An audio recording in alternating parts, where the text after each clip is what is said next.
Hello everyone, आज हम class 12 physics atom chapter से नेक्स्ट टॉपिक करेंगे, जिसमें हम देखेंगे रेडियस ऑफ ऑर्बिट। हमें रेडियस ऑफ ऑर्बिट फाइंड करने में डेरिवेशंस आती हैं। ये पेपर में कई बार आ गई हैं, तो आपको इसको ध्यान से देखना है। देखिए, ये क्या है, हाइड्रोजन का एटम है जिसका मास है m, और ये क्या कर रहा है, किसी वेलोसिटी से रिवॉल्व कर रहा है कितने अपने ऑर्बिट में, और ये क्या है, सेंटर है। हमें क्या करना है, सेंटर और इस ऑर्बिट के बीच का गैप निकालना है, रेडियस निकालना है। ठीक है, तो इसमें होगा क्या, इलेक्ट्रोस्टैटिक फोर्स प्रोवाइड करेगी सेंट्रीपिटल फोर्स टू रिवॉल्व। ठीक है, यहाँ पे फोर्स E इक्वल टू हो जाएगा फोर्स C। ठीक है, सेंट्रीपिटल फोर्स कितना होता है। ठीक है, तो हम क्या करेंगे, बस यहाँ पे फोर्स E निकालेंगे। पहले फोर्स क्या होगा ये डिफाइन करते हैं। देखिए, यहाँ पे क्या है, हमने फोर्स का फॉर्मूला अपने फर्स्ट चैप्टर में पढ़ रखा है। तो ये क्या होता है, के क्या होता है, 1/4 पाई एप्सिलॉन नॉट, और यहाँ पे क्या है, E1 E2 यानी चार्ज 1 चार्ज 2, E का स्क्वायर मैंने डायरेक्ट लिख दिया। और क्या होता है, डिस्टेंस का स्क्वायर, तो यहाँ पे डिस्टेंस क्या है, R का स्क्वायर हो जाएगा। उसके बाद ये क्या है, सेंट्रीपिटल के इक्वल है, तो mv²/r हो जाएगा। तो यहाँ से एक R से ये R कैंसिल हो जाएगा, और इसके बाद 1/4 पाई एप्सिलॉन नॉट E का square upon R equal to में mv²। ये हमारी फर्स्ट इक्वेशन हो जाएगी। ठीक है, और हमने बोर्स सेकेंड पोस्टुलेट में पढ़ रखा है कि जो आपका एंगुलर मोमेंटम होता है mv/r, वो क्या होता है, इक्वल होता है इंटीग्रल मल्टीपल ऑफ h/2 के। तो हम क्या करेंगे, इसको यूज़ करते हुए क्या करेंगे, अपनी वेलोसिटी निकालेंगे। तो यहाँ से क्या करेंगे, mr को इस साइड भेज देंगे, तो v इक्वल टू हो जाएगा nh2π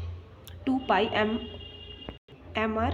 तो v की हमारी एक और वैल्यू मिल गई, और ऊपर वाली इक्वेशन से हम क्या कर सकते हैं, अपनी v की वैल्यू निकाल सकते हैं। तो ये देखिए, ये क्या है, यहाँ पे स्क्वायर है। अब हमने ये जो v फाइंड किया है, और यहाँ पे v² है, इस चीज़ का ध्यान रखना है। अब देखो क्या करेंगे, हमने ये जो v फाइंड किया, इसको इक्वेशन फर्स्ट में पुट करेंगे। इक्वेशन फर्स्ट क्या थी आपकी, 1/4 पाई एप्सिलॉन नॉट E का square upon R equal to mv²। जब हम इसमें पुट करेंगे तो हमें ये इक्वेशन मिलेगी, करेक्ट। अब जिसमें से जो कैंसिल आउट हो रहा है उसे कैंसिल आउट कर देते हैं। देखिए, 4 से 4 कैंसिल आउट हो जाएगा, यहाँ एक पाई है, यहाँ पे 2 पाई है, तो यहाँ एक R है और यहाँ पे 2R है, इसको कैंसिल आउट कर देंगे। इसके बाद देखिए, और कुछ तो कैंसिल आउट नहीं हो रहा है। ठीक है, तो यहाँ पे क्या आ जाएगा,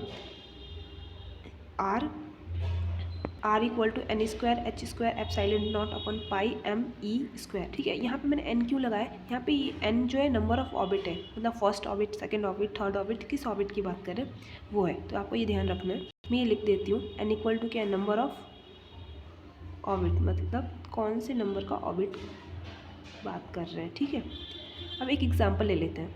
अगर हम यहाँ पे n की वैल्यू 1 रखते हैं, n की वैल्यू 1 रखने पे 1 आ जाएगा। एप्सिलॉन नॉट की वैल्यू हमें पता है, और प्लैंक कांस्टेंट की वैल्यू पता है, पाई की वैल्यू हमें पता है, मास ऑफ इलेक्ट्रॉन हमें पता होता है, और चार्ज ऑन इलेक्ट्रॉन भी पता होता है।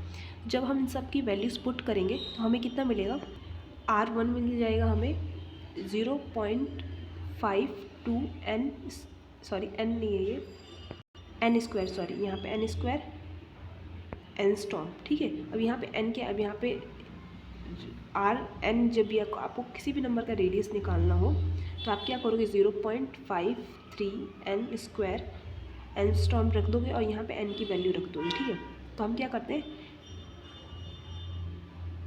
n इक्वल टू 1 रख के रेडियस निकालते हैं फर्स्ट ऑर्बिट का। ठीक है, तो आपका जो फर्स्ट ऑर्बिट होता है उसे हम R0 से डिनोट करते हैं। ठीक है, उसकी वैल्यू कितनी आती है, 1 रखने पे कितना हो जाएगा, 0.53 एंगस्ट्रॉम। और ये क्वेश्चन, इसे हम बोर्स रेडियस भी बोलते हैं, और ये क्वेश्चन MCQs में कई बार पूछ लिया जाता है।